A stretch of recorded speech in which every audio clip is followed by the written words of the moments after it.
বিএনপির ভারপ্রাপ্ত চেয়ারম্যান তারেক রহমান ঘোষিত রাষ্ট্র কাঠামো সংস্কারের ৩১ দফা জনগণের কাছে পৌঁছে দিতে শুক্রবার রাতে ফুলবাড়িয়া পৌর ৫ নং ওয়ার্ড বিএনপির উদ্যোগে মতবিনিময় ও আলোচনা সভা স্থানীয় চান্দের বাজারে অনুষ্ঠিত হয়েছে।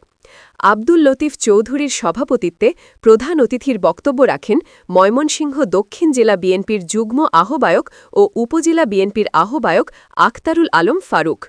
বিশেষ অতিথি হিসেবে বক্তব্য রাখেন ফুলবাড়িয়া মহিলা দলের সভাপতি ফাহসিনা হক লীরা, উপজেলা বিএনপির যুগ্ম আহ্বায়ক সাইফুল ইসলাম বাদল, আবুল ফজল, মোহাম্মদ শাহজাহান শেখদার, কেন্দ্রীয় ছাত্রদলের সহ-সভাপতি মোহাম্মদ মশিউর রহমান মামুন, বিএনপি নেতা মোহাম্মদ মাহবুবুল আলম সেলিম, সাইফুজ্জামান তানভীর সরকার প্রমুখ। বিএনপি নেতা আখতারুল আলম ফারুক বলেন, সকল ষড়যন্ত্র মোকাবেলা করে ঐক্যবদ্ধ হয়ে সবাই ভোট কেন্দ্রে যাবেন এবং ধানের শীষ প্রতীকে ভোট দিবেন।